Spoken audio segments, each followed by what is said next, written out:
The research vessel drifted silently through the great expanse known as the Forgotten Reaches. Captain Delmar Frost stood at the viewport, his weathered hands clasped behind his back as he watched the endless void stretch before them. His crew, a mixed group of species from across the Collective Alliance, worked quietly at their stations. They had been mapping this region for 3 months now, cataloging empty space for reasons none of them fully understood. Frost was human, one of the few left scattered across known space. Most humans had died out centuries ago, their civilization crumbling during what historians called the Great Silence. Those who remained were refugees, wanderers, scientists working for other species. Frost himself had been born on a collective station, never knowing Earth except through old stories and faded photographs. "Captain," called out Timara, his science officer. She was Kelthian, her crystalline skin refracting the console lights into rainbow patterns. "I'm detecting something unusual. There's a structure ahead, massive in scale. It shouldn't be here according to all our charts." Frost moved to her station, his pulse quickening. In 3 months of tedious survey work, they had found nothing but radiation and dust. Now this. "Show me." The holographic display flickered to life, revealing a structure so enormous it defied immediate comprehension. It was cylindrical, stretching for what must have been hundreds of kilometers, covered in panels that still gleamed despite obvious age. Symbols marked its surface, elegant and precise. "Can you identify the origin?" Frost asked. Tamara's fingers danced across her interface. "Negative. The design doesn't match any known architecture in the database. The materials are reading as unknown composites." "Captain, this structure predates the Collective by at least 2,000 years. Frost felt something stir in his chest, a feeling he couldn't quite name. "Take us closer, carefully." As their ship approached, more details emerged. The structure wasn't abandoned. Faint power signatures pulsed through its systems, like a heartbeat maintaining minimal life. Docking ports lined one section, sized for vessels far larger than anything currently flying through collective space. "I'm detecting an active data core," Timara reported, her voice rising with excitement. "It's broadcasting on old frequencies, pre-collective protocols." "Wait, I'm getting a translation matrix." "Captain, this is a human installation." The bridge fell silent. Every crew member turned to look at Frost. He was the only human among them, and suddenly that fact felt heavy with meaning. "That's impossible," said Korvix, the tactical officer. His Draxian features were locked in skepticism. Humans didn't have the technology for something like this. They were barely spacefaring when they disappeared. "I'm telling you what the data says," Timara insisted. "This station identifies itself as Terra Station 17, established by something called the Terran Federation. The timestamp dates it to over 2 millennia ago." Frost's hands trembled slightly. He had studied human history obsessively, trying to understand his own heritage. But everything he had learned suggested that humans had been a minor species, never achieving anything remarkable before their decline. Yet here was evidence of something magnificent. "Can you access more of the database?" he asked, attempting now. "The systems are heavily encrypted but responding to standard access protocols. I think it wants to be found." "Yes, I'm in." "Oh, creators, there's so much data here. Ship designs, weapon specifications, territorial maps showing hundreds of human colonies. Captain, according to this, humans weren't a minor species. They were one of the dominant powers in this region of space." The revelation hit Frost like a physical blow. Everything he had been told, everything the Collective taught about human history was wrong. "What happened to them?" Timara scrolled through files, her expression growing more shocked by the moment. "There was a plague, something they called the Crimson Death. It spread through human populations with terrifying speed. Billions died within years. The Federation made a decision to withdraw from known space entirely. They were afraid of spreading the contagion to other species.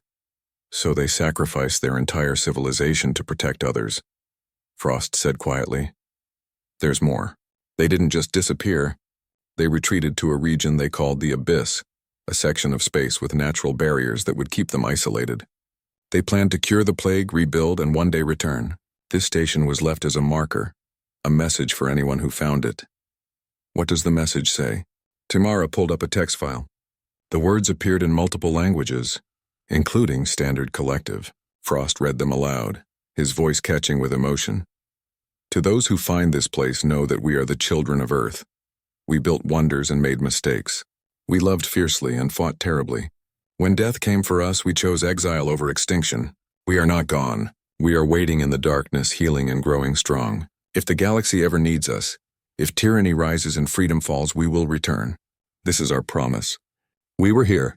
We will be here again. The bridge remained silent as the words sank in. Frost felt tears on his face and didn't bother wiping them away. His people hadn't been weak or insignificant. They had been powerful and noble, choosing sacrifice over survival. There's a timestamp on the message, Tamara said softly. It was recorded during the final evacuation of human space, 2,043 years ago. The signature belongs to Fleet Admiral Catherine Rourke, commander of the 7th Expeditionary Force. Frost made a decision that would change everything. Copy all the data. Every file, every record, every piece of information this station contains. We're taking this to Collective High Command. Captain, Korvac spoke up, his tactical instincts sharp as always. The Collective may not want this information made public. The current power structure depends on certain historical narratives. If humans were actually a major civilization, it raises questions about how they were written out of history. Then those questions need to be raised, Frost said firmly. Truth matters more than convenience. Begin the download immediately. As Tamara worked, Frost turned back to the viewport, staring at the ancient station. His people had built this. His ancestors had been strong enough to sacrifice everything for the sake of others. Somewhere out there, beyond the mapped regions, beyond the barriers of the abyss, they might still exist. He thought about the Collective, the alliance of species that governed most of known space. They claimed to value all life equally, but in practice they were expanding aggressively, bringing lesser species into their fold, whether those species wanted it or not. Resources were extracted, cultures were homogenized, resistance was crushed efficiently and quietly. Would the humans approve if they returned to find this new order? Frost suspected he knew the answer. Download complete, Tamara announced. We have everything. Captain, there's one more thing. The station's navigation logs show coordinates for what they called gateway points, locations where the barrier to the abyss could be crossed.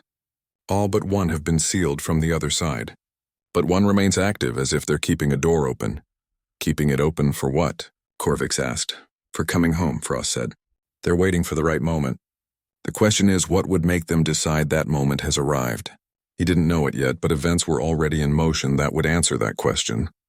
Across the galaxy, the Collective Council was making decisions that would echo through history, and in the darkness of the abyss, instruments were detecting the discovery of Terra Station 17. After 2,000 years of silence, humanity was being remembered, and they were deciding whether it was finally time to remind the galaxy why they had once been feared and respected across the stars. The Collective Council chamber gleamed with crystalline architecture, a monument to unified civilization. Representatives from 43 species occupied their designated platforms, arranged in concentric circles around the central dais. At a T, the highest point sat Chancellor Vix, a Thalorian whose 3 eyes could focus independently, allowing him to watch the entire assembly simultaneously.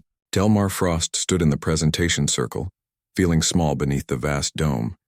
His report had been delivered 3 times already to various committees, and now he faced the full council. The data from Terra Station 17 was displayed on holographic screens surrounding him, showing undeniable proof of humanity's forgotten empire. Counselors, Frost began, keeping his voice steady despite his nerves. The evidence is clear. Humans were not a primitive species that died out naturally. They were a powerful civilization that chose self-exile to prevent spreading a deadly plague. Their technology exceeded anything we currently possess in several key areas. Chancellor Vix's center eye fixed on Frost while his other eyes scanned the data. Captain Frost, we acknowledge your discovery. However, your interpretation requires examination. The Collective's historical records make no mention of this Terran Federation. That's precisely the problem, Frost responded. Someone erased them from history. The question is why. Counselor Brexen rose from his platform. He was Horathian, his segmented exoskeleton clicking as he moved. Captain, you suggest a conspiracy spanning 2 millennia. Surely it's more likely that these humans were a regional power, significant in their local space, but not influential enough to be remembered by the broader galactic community. With our respect, Counselor, the territorial maps show human colonies across 16 sectors. They maintained diplomatic relations with over 100 species. They weren't regional. They were central to galactic politics. Were being the operative word, interjected Counselor Iveska, her Peltheran features expressing barely concealed disdain. Dead civilizations, however impressive they might have been, hold little relevance to current affairs. Why should we care about humans who vanished 2,000 years ago? Frost felt anger rising in his chest but forced it down. Because they might not be gone. The station's records indicate they withdrew to a place called the Abyss, intending to return eventually. If they're still out there, still alive, they represent a potential ally or threat that the collective needs to consider. Laughter rippled through the chamber. Several counselors made dismissive gestures with whatever appendages their species possessed. Captain Frost, Chancellor Vic said, his tone patronizing. I understand this discovery has personal significance for you as a human, but let us be realistic. 2,000 years in isolation, any civilization would collapse under such conditions. If these humans ever existed as a unified power, they're certainly dead now. The station is still operational, Frost insisted. Its power systems are functional. Someone is maintaining it. Automated systems, Counselor Brexon suggested. Designed to last centuries. It proves nothing about current human survival. Frost activated another data file. Then explained the communications log. The station sent a signal into the Abyss 3 days ago, immediately after our arrival. It was a simple ping, but it received a response. Someone or something is out there, and they know we found their station. This caused a stir among the counselors. Whispered conversations spread through the chamber.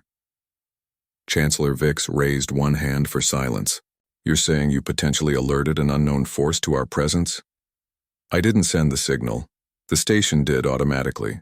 But yes, someone now knows we're here. This changes the security implications considerably, said Counselor Dravik, the military representative. His species, the Korathians, had built much of the collective's fleet. If there is an active civilization in the Abyss, we need intelligence on their capabilities and intentions. Agreed, Vic said. Captain Frost, you will lead an expedition to these gateway points mentioned in the station's records. Take a proper survey fleet, including military escorts. Assess the situation and report back. Frost shook his head. Chancellor, with respect, I don't think that's wise. The humans withdrew specifically to avoid contact. Showing up with warships might be interpreted as hostile, which is precisely why we need warships, Dravik replied. If these humans are as advanced as their old records suggest, we approach from a position of strength, not weakness. This isn't about strength, it's about respect. They isolated themselves to protect other species. That shows remarkable ethics. We should approach as friends, not invaders. Iveska laughed, a sound like scraping metal. Captain, you romanticize these extinct humans. The galaxy has moved on without them. The collective maintains order across thousands of worlds. We have built something lasting while they hid in darkness. If they emerge now, they'll find themselves obsolete. Unless their technology has advanced while ours stagnated, Frost countered. The weapons specifications in that station show capabilities we still can't match. Their ships could jump farther, move faster, hit harder than anything in our fleet. What if they've had 2,000 years to improve? Then we need to know that even more urgently, Dravik said. Military intelligence is paramount. Captain Frost, you're assigned to the expedition as cultural advisor, but Fleet Commander Torgan will lead the mission. We depart in 4 cycles. Frost wanted to argue further but recognized the futility. The decision was made. The collective would approach the Abyss with warships and suspicion, exactly the opposite of what should be done. As the council moved to other business, Frost was dismissed. He left the chamber feeling defeated. In the corridor outside, he found Taimara waiting for him. That went poorly, she said simply. They're making a mistake. The humans chose peace over war 2,000 years ago. Now we're going to wave weapons in their face and expect cooperation. What will you do? Frost thought about the message from Admiral Rourke. We will return if the galaxy needs us. What defined need? What would bring them back? I'm going to try to prevent a war, he said finally. Even if the Council won't listen, maybe the humans will. If they're watching like the station logs suggest, they'll see us coming. I just hope they give us a chance to explain before they respond. Taimara's crystalline features showed concern. And if they don't? If 2,000 years have changed them, made them less forgiving? Frost didn't have an answer. He could only hope that humanity's core values had survived their long exile. Because if they hadn't, the collective fleet was heading toward something far more dangerous than anyone in that council chamber could imagine. The expedition was scheduled to depart in 4 cycles. Frost spent that time researching everything he could find about pre-silence humanity. Most records were fragmentary, contradictory, or suspiciously sparse. It was as if someone had deliberately obscured human history, leaving only vague impressions and half-truths. He found references to human explorers, diplomats, scientists, and warriors. He found mentions of Earth, a garden world in a yellow sun system, birthplace of humanity. He found poetry and philosophy that spoke of determination, creativity, and an almost reckless optimism. What he didn't find were reasons why such a civilization would be forgotten so completely. On the 3rd cycle, he received an encrypted message through his personal terminal. The sender was unlisted, the encryption key unknown to collective systems. The message was brief. Captain Frost, we know you found our station. We know your council plans to approach with weapons. Tell them to reconsider. Tell them that we remember our friends and our enemies. Tell them that we have not forgotten what drove us away, or who benefited from our absence. You have 4 days to change their course. After that, we will do what we must. Admiral Devon Pierce, Terran Remnant Fleet. Frost stared at the message, his heart's racing. They were real. They were watching. And they were warning him. He had 4 days to prevent the biggest mistake in collective history. Delmar Frost stood before Chancellor Vix's private office, the encrypted message still weighing heavily in his mind. The Chancellor had granted him an emergency audience, though his tone over the communicator suggested irritation rather than concern. The office doors opened with a soft hiss. Vix sat behind a desk carved from a single piece of Thalorian crystal, his 3 eyes reviewing multiple holographic documents simultaneously. He didn't look up as Frost entered. Captain, you have precisely 5 minutes. Make your case. Frost placed his datapad on the desk, displaying the message from Admiral Pierce. They're watching us, Chancellor. They know about the expedition, and they're warning us not to approach with weapons. Vix's center eye finally focused on the message. He read it quickly, then dismissed the hologram with a wave. An obvious fake. Someone is trying to manipulate us, perhaps a rival faction within the collective seeking to create paranoia. The encryption is beyond anything in our databases. I had our best cryptographers examine it.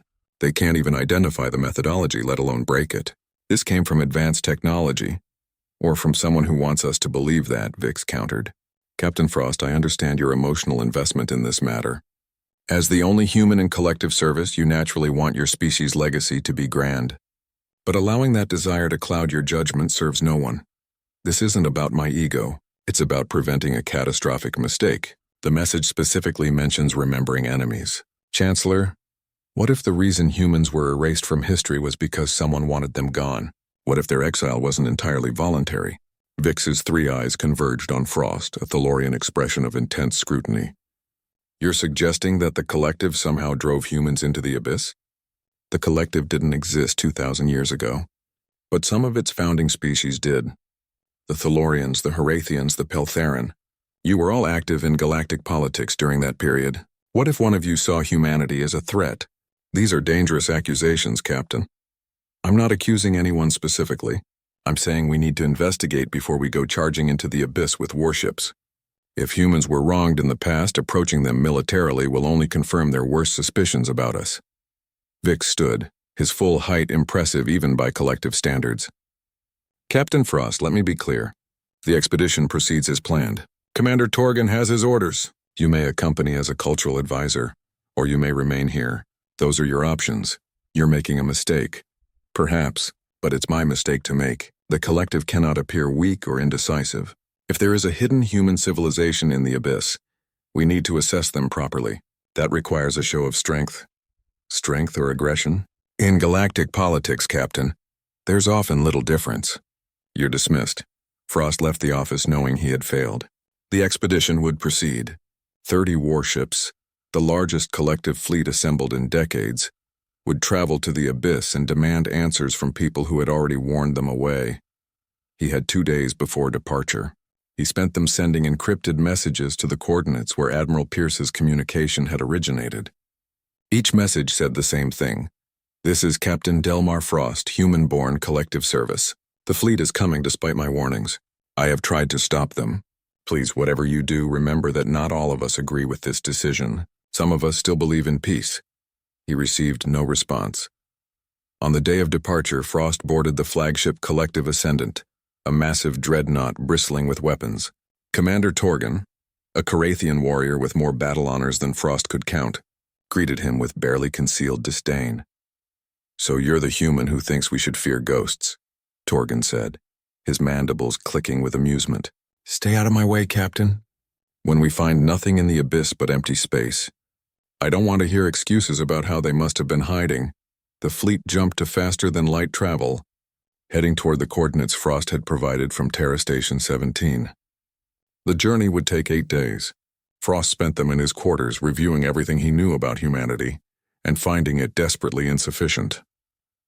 On the 7th day, the fleet's sensors detected something unusual, a massive energy signature coming from the direction they were heading. It was unlike anything in collective databases, powerful and controlled. Commander Torgan called a briefing. The senior officers gathered in the war room, staring at the holographic display showing the energy reading. "Could be a natural phenomenon," suggested the chief science officer, a Peltheran named Crixus. "This region has unusual stellar activity. Or it could be exactly what Captain Frost warned us about," said Lieutenant Oma, the communications officer. She was young for her position, a Thalorian who had risen quickly through merit. "The timing is suspicious. We enter this region and suddenly there's a massive energy signature. We proceed as planned," Torgan decided. "All ships to battle stations. Weapons charged but not locked. We'll show them we're prepared without being overtly hostile." "That's still hostile," Frost said quietly. "It's cautious," Torgan snapped back. "Now either contribute something useful or return to your quarters." The fleet dropped out of faster-than-light travel at the edge of the coordinates. What they found made every officer in the war room fall silent. The abyss stretched before them, a region of space where stars dimmed and radiation levels spiked. But at its edge, clearly visible on every scanner, was a fleet. Not a fleet. An armada. Hundreds of ships, each one massive beyond anything the collective had ever built. They hung in perfect formation, powered but motionless. Their design was elegant and predatory, built for speed and devastation. Energy readings showed weapon systems that made the collective fleet's armaments look like children's toys. And every single ship bore the same symbol on its hull. A blue and green planet wrapped in white clouds surrounded by stars. Earth. The human homeworld. "By the creators," whispered Crixus. "They're real. They're actually real." "All ships maintain position," Torgan ordered, though his voice had lost its earlier confidence. "Open a communication channel." The channel activated, but before anyone from the collective could speak, the human ships responded. The main view screen flickered to life, showing a woman in a dark uniform marked with 5 stars. Her hair was silver, her face lined with age, but her eyes were sharp and commanding. "I am Admiral Devon Pierce of the Terran Remnant Fleet," she said, her voice carrying the weight of authority. "You were warned to stay away. You came anyway with weapons charged and ships of war. I want to know why I shouldn't interpret this as an act of aggression." Torgan stepped forward. "I am Fleet Commander Torgan of the Collective Alliance. We come seeking knowledge about your civilization. Our weapons are a precaution, not a threat." "A precaution against what? We've been silent for 2,000 years. We've threatened no one. Yet you arrive at our doorstep with 30 warships and expect us to believe you come in peace?" Frost pushed past Torgan, stepping into view of the camera. "Admiral Pierce, this is Captain Delmar Frost. I'm the one who found your station. I tried to stop this. Please believe that not everyone in the collective wants conflict." Pierce's expression softened slightly when she saw him. A human. "I wondered if any remained in the wider galaxy. Tell me, Captain Frost, what has become of our people? Scattered, forgotten, the history books barely mention us. Most species believe we died out naturally, convenient for those who drove us away. Pierce's eyes hardened again. Commander Torgan, I'm going to tell you something, and I want you to listen carefully. 2,000 years ago, humanity withdrew from known space because we were dying from a plague. But that plague wasn't natural. It was biological warfare, created by a coalition of species who feared human expansion. They released it on 17 of our worlds simultaneously. The war room erupted in shocked voices. Torgan raised a hand for silence. That's a serious accusation, Admiral. Do you have proof? We had 2,000 years to investigate. Yes, we have proof. The plague was engineered using genetic material from 3 species. All 3 are founding members of your collective. Frost felt his blood run cold. Which species? Thalorians, Horathians, and Peltherin. Your precious collective council was built by the same species that committed genocide against humanity. Torgan's mandibles clicked rapidly, a sign of agitation. Even if this is true, it was millennia ago. Current leadership had nothing to do with it. Current leadership benefits from it, Pierce countered. They inherited an empire built on human territory, resources we developed, trade routes we established, and when we were gone, they simply erased us from history and claimed it all as their own. She paused, her expression becoming granite hard. Now you come here with weapons, expecting what? Cooperation? Submission? Let me make something clear, Commander. We didn't spend 2,000 years hiding. We spent 2,000 years rebuilding, advancing, preparing. The ships you see before you are just the vanguard. Behind me in the abyss are 300,000 vessels and 20 billion humans who remember what was done to us. The numbers were staggering. Frost did quick mental math. The entire collective fleet numbered maybe 50,000 ships. If Pierce was telling the truth, humanity had built a force 6 times larger than all collective military assets combined. So what now? Torgan asked, his earlier bravado completely gone. Are you declaring war? Pierce was quiet for a long moment. 2,000 years ago, we chose exile over spreading a plague to innocent species. We could have stayed and fought, could have taken vengeance on those who attacked us. But we didn't because that's not who we are. Today we're faced with a similar choice. Your council committed acts of evil, but most of you weren't even born when it happened. Do we punish you for crimes you didn't commit? What's your answer? Frost asked quietly. We're still deciding, Pierce said. But understand this.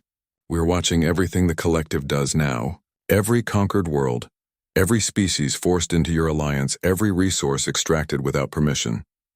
We see it all, and if we determine that the collective has become everything we fought against, if we decide that you're spreading the same tyranny that once threatened us, we won't withdraw a second time. We'll come back in force. And we'll remind you why humans once made even the greatest empires tremble. Return to your council, Commander Torgan. Tell them the humans are awake. Tell them we remember everything. And tell them that mercy like patience has limits. The screen went dark. The human fleet remained visible on sensors, but they made no aggressive moves. They simply waited, patient and terrifying. Torgan turned to his officers. Prepare for immediate withdrawal. All ships return to collective space, and Commander, Frost said softly, what will you tell the council? Torgan's expression was grim. The truth. That we've awakened something ancient and powerful, and that the galaxy is about to change whether we're ready for it or not. The collective fleet retreated, leaving the human armada at the edge of the abyss. As they jumped back to faster-than-light travel, Frost looked back at the view screen showing the diminishing human ships. His people were alive. They were powerful. And they were angry. The galaxy had no idea what was coming.